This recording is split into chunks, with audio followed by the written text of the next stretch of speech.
Freedom of movement or an open door to illegals? That's the question facing 9 countries joining Europe's Schengen zone. It opens the borders between EU countries, allowing for passport-free travel. But the new members include some Baltic states on Russia's borders. Paul Byrne has the story. Originally named after a winemaking town in Luxembourg, the path of the so-called Schengen zone has matured a lot since its inception back in 1985. The harmonisation of border controls and cross-boundary police cooperation has proven to be one of the most popular policies of the European bloc. 15 European states have signed up over the years, but this month's expansion is the largest since Schengen was conceived. It will allow free road, rail and sea travel between older EU nations and ex-Soviet states. Slovenia, Poland, the Czech Republic, Hungary, Slovakia, plus the Baltic states of Lithuania, Estonia and Latvia are to be joined by Malta in making 9 new members. It is New Europe which is fully opening its borders without restriction. It's the old Europe that is fully opening without restrictions its borders to the new member states of the European Union.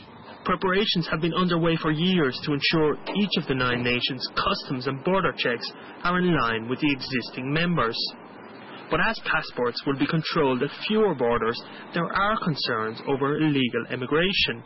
Latvia's fringe position in the EU puts it on the front line. This is anticipated as there will not be any checkpoints at the internal frontiers. We have already had several Romanian citizens with fake ID cards, both during the summer and autumn.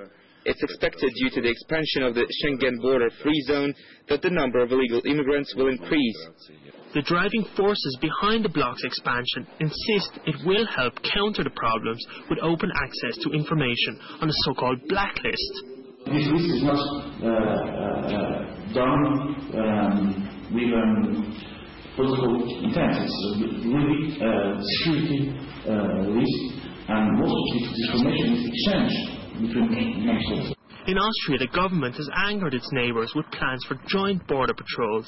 They say this suggests Austria does not trust Eastern European authorities to do a proper job. Migrants caught trying to cross into the zone illegally will face an uncertain future in detention centres. I came because of my husband. He's in prison in Germany, and the Germans say they're going to send him back. If that happens, I'll never see him again. While Schengen members are open to each other, they are not necessarily more open to the outside world. The EU has erected a $2 billion barrier of barbed wire along its eastern frontiers. The move has raised protests among residents along both sides of the border, 2 decades after the Soviet collapse heralded an end to a divided Europe.